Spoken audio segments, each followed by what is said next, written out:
Good Friday evening and welcome to the NCWLIFE Evening News. I'm Grant Olson. Before we get to tonight's top stories, let's take a quick look outside our beautiful Friday weather window from this afternoon. Yeah, clouds did roll in during the afternoon hours. Lots of sun this morning, but it was still a nice day, and a nice day to be out at the Apple Blossom Festival. And a nice look from Badger Mountain at Wenatchee, and a very busy Wenatchee now with the festival going on. And here's a look at our upcoming weekend and into Monday even. Today, we'll see those increasing clouds, a good chance for rain overnight and especially on Saturday morning. Sunday should be just fantastic with temperatures near 70, and then more rain on Monday. So a bit of a roller coaster ride we'll talk about coming up in weather a little bit later on. Now, a few of the news stories we're following for you tonight. 2 people had to be airlifted to Kadlec Medical Center in Richland yesterday morning after a semi pulling a trailer loaded with apples rolled on Highway 243 south of Mattawa. Chelan County commissioners have exploding gun range targets in their sights as they prepare for the 2022 wildfire season. And that bumpy ride by the Fred Meyer bypass in East Wenatchee should now be a thing of the past. But first, our top story tonight. A Leavenworth couple was seriously injured yesterday afternoon when their auto struck a collision attenuator on Highway 2 near Monitor. The Washington State Patrol said that just before 3:30, a 2018 Toyota RAV4 towing a trailer was traveling eastbound when the car drifted into the center median and hit the attenuator at the beginning of the Jersey barrier. The driver, 83-year-old Larry L. Kanickeberg, and his passenger, 77-year-old Janet Kanickeberg, were transported to Central Washington Hospital and then to Harborview Medical Center in Seattle. Their condition is not known this afternoon. The cause of the accident is under investigation, but the State Patrol says drugs or alcohol were not a factor. 2 people had to be airlifted to Kadlec Medical Center in Richland yesterday morning after a semi pulling a trailer loaded with apples rolled on Highway 243 south of Mattawa. The Washington State Patrol said about 7 a.m., 27-year-old Brandy L. Miller of San Antonio, Texas, was driving a 2020 International southbound at about milepost 1.5 when she left the roadway, overcorrected, and rolled. She was taken to Kadlec with undisclosed injuries, as was passenger 37-year-old Zachariah Tuttle of Springfield, Missouri. The State Patrol said their injuries were non-life-threatening. The highway about 12 miles south of Mattawa was blocked for about 3 hours. Chelan County commissioners have exploding gun range targets in their sights as they prepare for the 2022 wildfire season. The commissioners will hold a public hearing on Tuesday to discuss whether to ban exploding targets and incendiary ammunition beginning June 1st every year. The Chelan County Fire Marshal's office is recommending the change. Last year, a 5-acre fire up Number 2 Canyon was ignited by target shooting using explosive targets, and the devices have been tied to wildfires elsewhere. The U.S. Forest Service already outlaws the use of such targets on its lands. The hearing takes place in person or by Zoom at 11 a.m. on May 3rd. Well, that bumpy ride by the Fred Meyer bypass in East Wenatchee should now be a thing of the past. The state blocked off the Highway 28 eastbound ramp onto the bypass most of today as crews work to repair the dip in that roadway. The Washington State Department of Transportation directed traffic to the Highway 28 intersection at Grant Road during the work. For some time, the dip in that road has meant a fairly big bump for traffic coming off the ramp as they approach Fred Meyer. Well, when we come back, the Washington Supreme Court on Thursday unanimously upheld the dismissal of a recall petition against Governor Jay Inslee. Rufus Woods donates sculptures outside the Wenatchee World Building to the city of Wenatchee. And the area's newest chiefs were honored Thursday at the annual Chiefs for a Day celebration in Wenatchee's Memorial Park. I'm Grant Olson, and you're watching the NCWLIFE Evening News.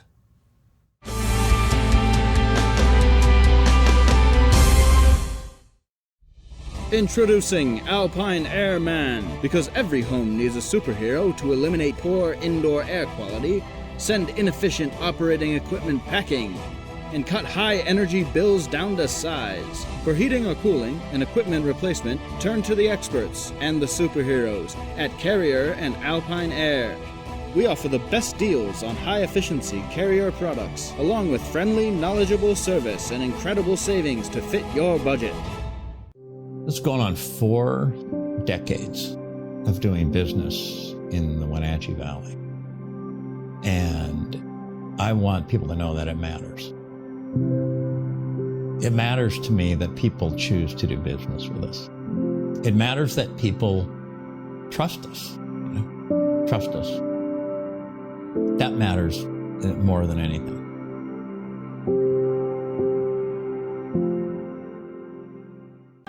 Don't miss the 2022 Lake Chelan Wine and Jazz Festival. You'll enjoy a wide variety of jazz, breathtaking lake and vineyard views, and fabulous wine. The festival features 50 shows at 14 wineries and venues over 4 days. Imagine a musical tour around the beautiful Lake Chelan Wine Valley. Grab your friends and get your tickets to the 2022 Lake Chelan Wine and Jazz Festival, May 19th through the 22nd.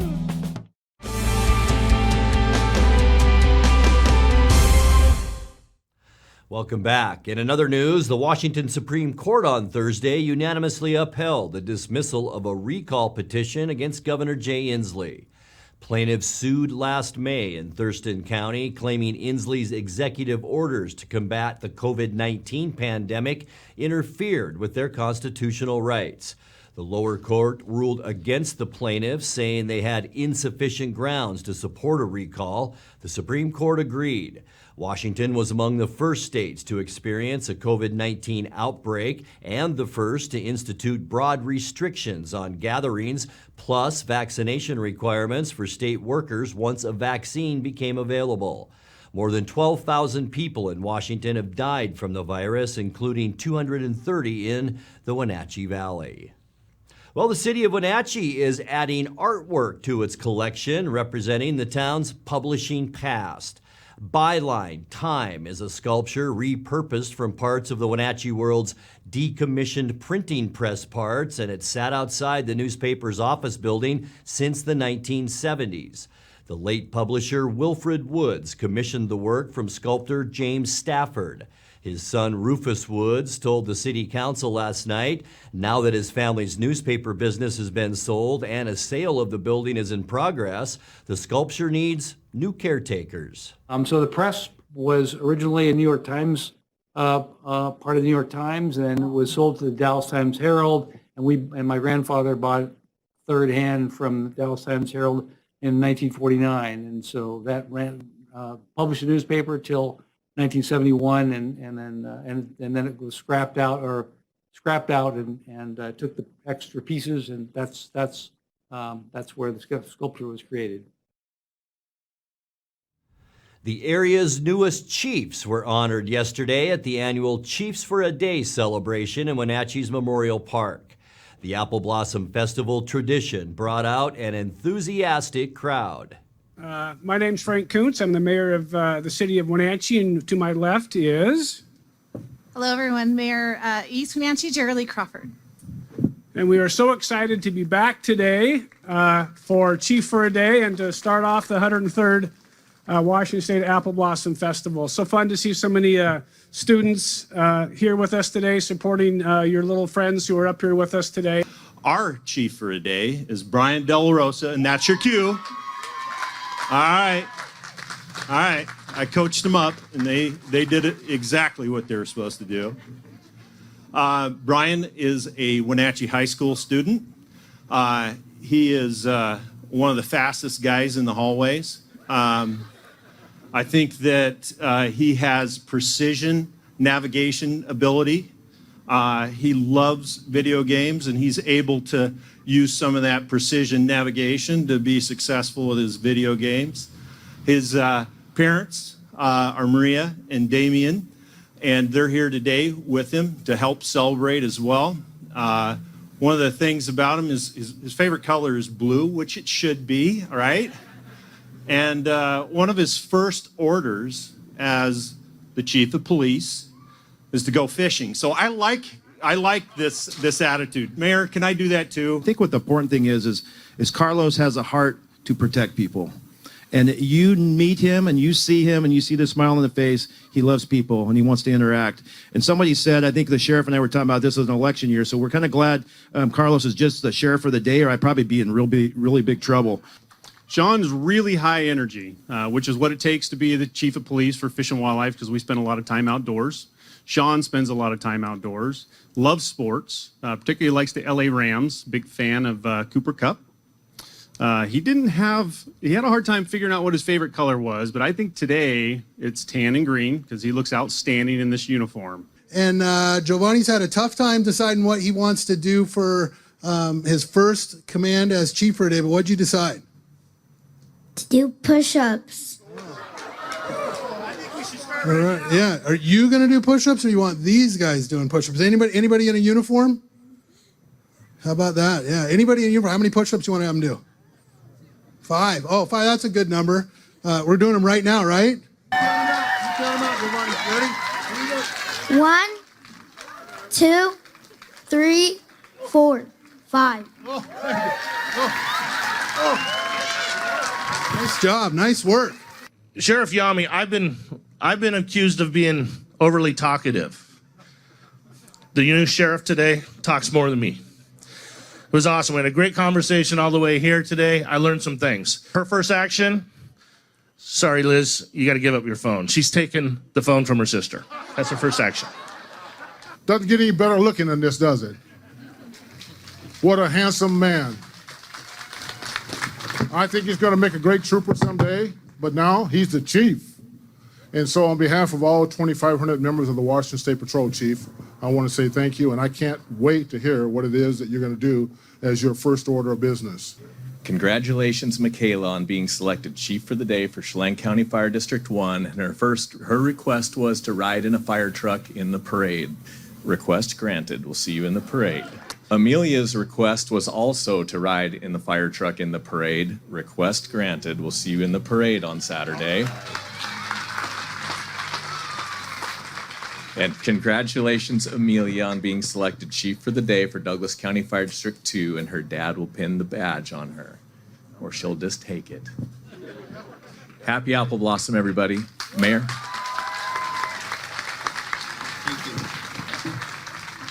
Very cool. You're watching the NCWLIFE Evening News. Coming up next, tonight's feature story and your complete local weather forecast.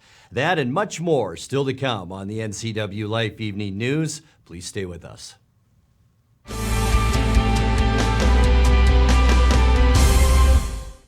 I'm John Divis from Wenatchee Dental Arts, and I like to think myself as a comprehensive dentist. We are an office that treats people comprehensively for their dental problems. We do a lot of general dentistry in a broad sense. We don't send everything out. Things that we have the ability to do in the office, we like to keep in the office and under one roof and keep things as complication-free as possible.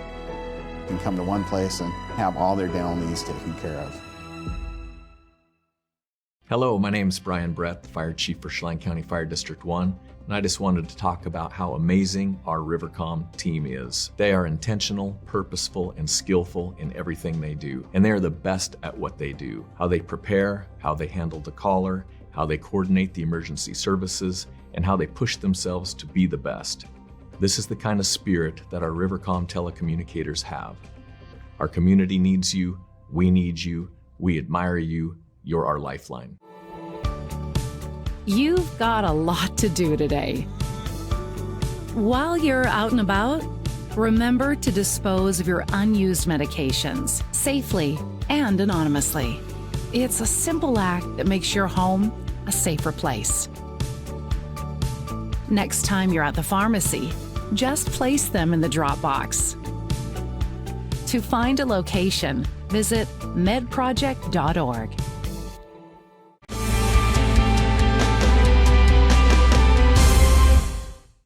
Welcome back to the NCWLIFE Evening News.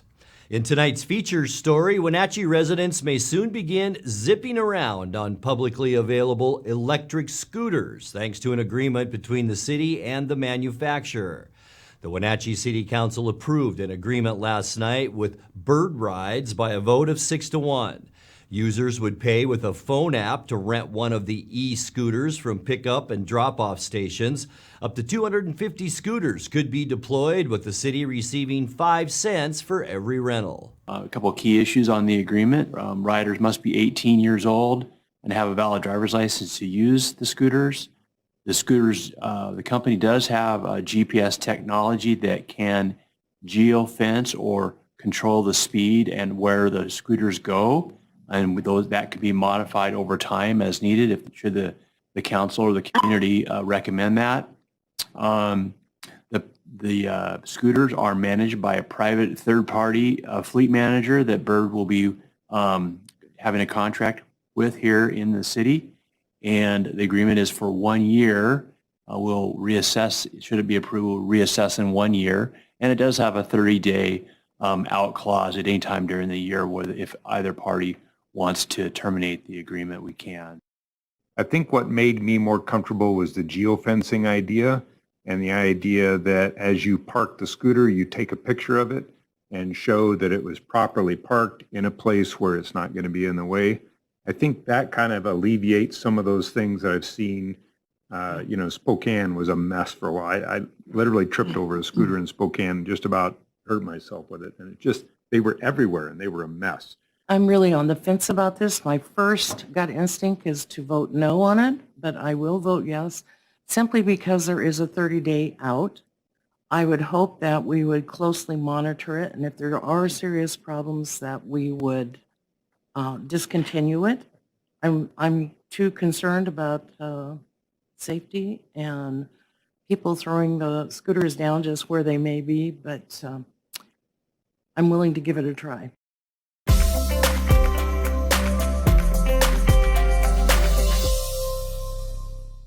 Time now for a check of your North Central Washington weather forecast. Hope you had a great one today, and temperature-wise, no complaints out there. 62 for our high unofficially, 66 is normal. 45 this morning, and that's right pretty much where we should be for this time of year. 84 our record in 1998, and 33 our record low in 1982. Sun's going to set for us tonight at 8:10. Let's take a peek at those Saturday temperatures tomorrow, and unfortunately, I mentioned at the top of the newscast, a roller coaster ride in our weather for about the next 4 days or so. A big cool down tomorrow. 55 for Moses Lake, Ephrata, and Quincy. The same for Wenatchee. Most of us in the low to mid-50s, and rain is likely. We're going to get that in a second. Tonight, cloudy skies. Here's that next weather maker wrapping itself up around off the Pacific coast. Rain likely beginning about 3 a.m. and lasting at least until, about 11 a.m. or so on Saturday. And that's what we're looking at right here, about 9 or 10 in the morning. Of course, the Kai's Fiber Youth Parade is tomorrow. Once again, rain showers will taper off a bit in the afternoon. High temperatures in the mid-50s for Saturday. And then we're going back up on that roller coaster for Sunday. A bit of a ridge right here builds up and over the Pacific Northwest. That means warmer temperatures. We're going to go in the mid, maybe upper 60s for Sunday, and then right back down again on Monday. The next storm system slides through, and that'll bring clouds and some showers our way on Monday. A bit breezy too, so keep that in mind, with highs in the upper 50s. For Tuesday, more warmth. We're going to see that ridge continue to build on Tuesday. Still a little bit breezy right here in north central Washington, but temperatures, man, upper 60s for Tuesday, and Wednesday is going to be just fantastic. Sunny skies, clear skies all over the western United States, and warmer.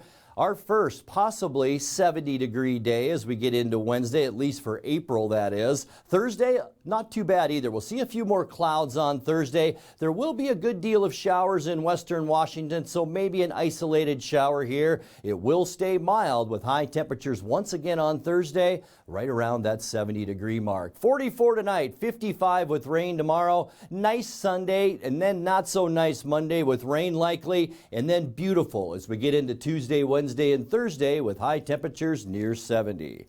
And that's a look at your local weather forecast. Coming up next, tonight's sports report with Eric Granstrom and more as the NCWLIFE Evening News continues right after this.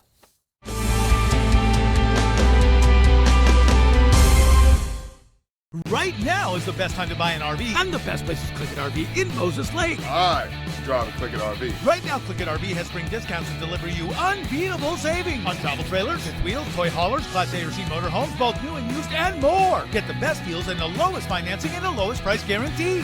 I'm Richard Sherman, and we guarantee it. So don't miss the spring sale in Moses Lake. Get to Click It RV now. Are you gonna be mad, bro? You probably already are. And check out all 4 Click It RV dealerships for your best locations.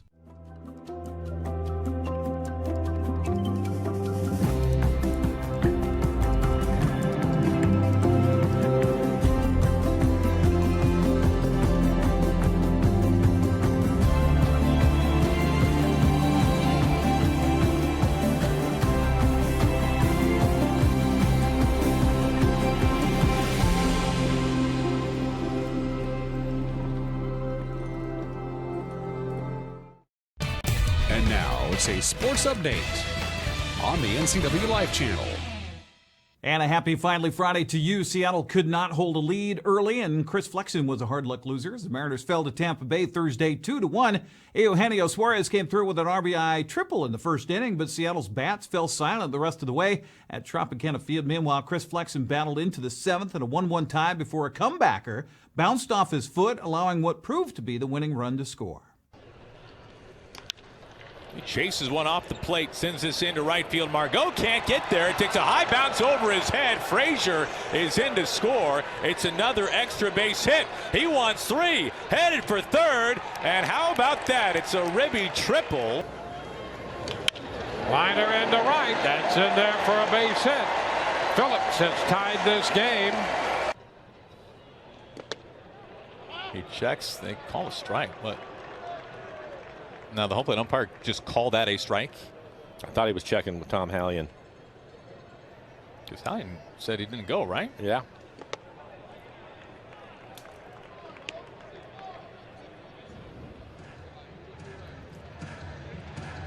Julio asking what the count is?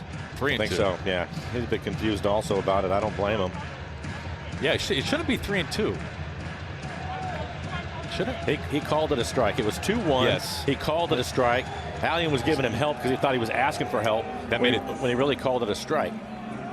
And that's what Scott's arguing with. You asked for help, and Tom Hallion said no, it was not a swing, thinking it was 3-1. Oh, Scott got tossed. He's been tossed. And a ground ball. It's kicked by Flexen to that open spot on the left side. The run will score, and the Rays take a 2-1 lead. And there is strike 3. That one on the corner. Also grabbed the corner. Manager Scott Service, as you saw, was ejected in the 6th inning for protecting Julio Rodriguez. Very frustrating. I give all the credit in the world to Julio. Not many people could handle things the way he has. He's not barked back. He's not changed his approach. He's not chasing balls out of the strike zone, but it's wrong. He's 21 years old. Let the kid play. You know, it wasn't right today, but again, that's all I'm going to say on it. It's over. We'll move forward to Miami. And they are in Miami, as a matter of fact, playing right now in the first of a 3-game weekend series. You can see that on Root Sports Northwest. Well, the Seahawks selected an offensive left tackle with their first-round pick in the NFL draft last night. With the 9th overall selection, Seattle chose Charles Cross, a 6'5", 305-pound all-SEC left tackle from Mississippi State. Seahawks general manager John Schneider likes what he sees out of the big fella. Feel really blessed that we feel like he fell to us. And I think you're going to love this guy. Very high character, 2-parent home. His parents are awesome. He's 700 some snaps last year. Phenomenal pass protector, former basketball player, really good basketball player as well. So he's made that transition.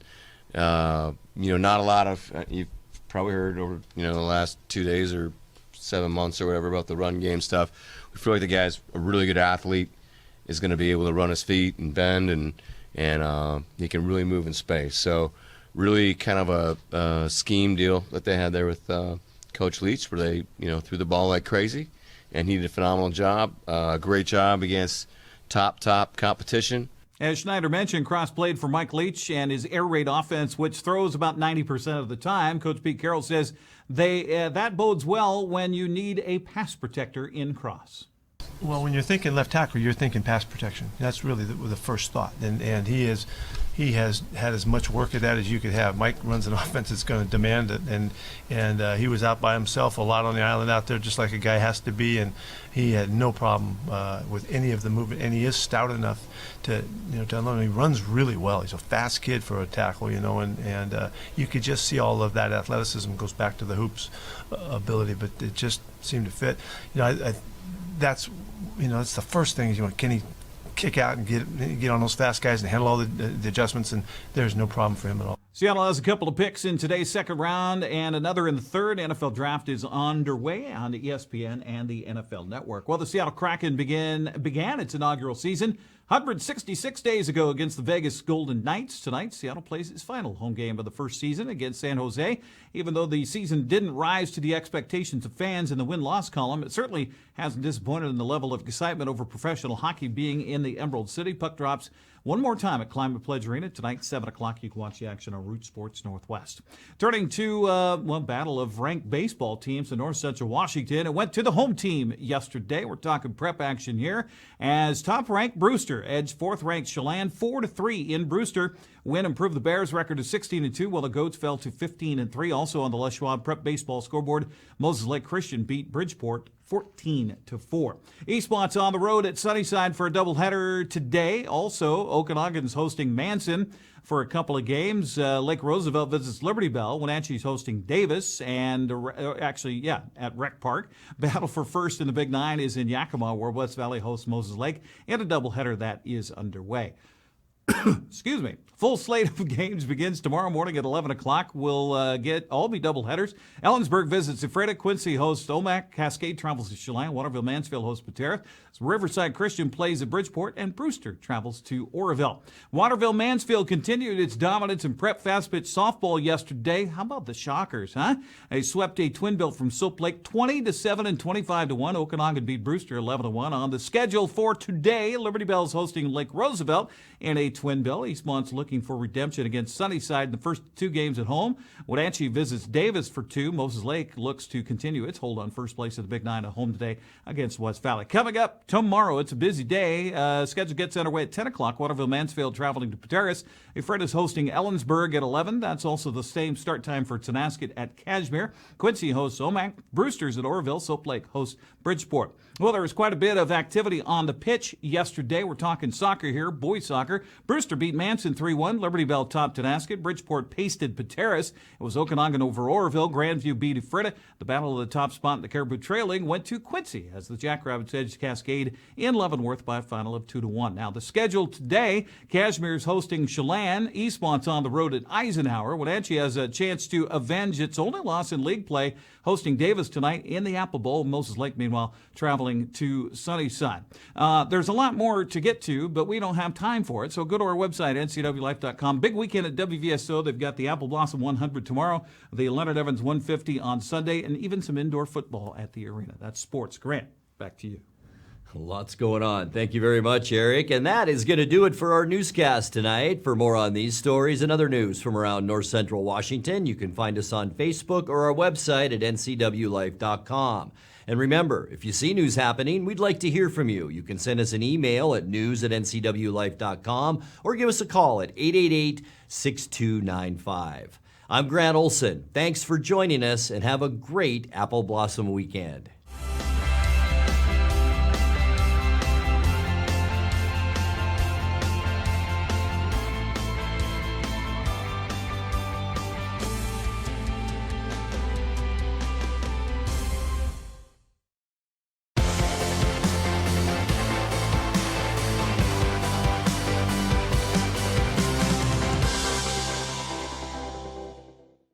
The NCWLIFE channel offers marketing packages that help you build your brand and sell your products and services. From traditional TV ads to targeted digital campaigns, let us help you build your customer base. Call NCWLIFE channel today. NCWLIFE really does a great job of exposing our brand. It's a little scary at first, right? You're just throwing money out there hoping it comes back. And to see those results come back through and see people walk through the door and say, hey, saw your TV advertisement.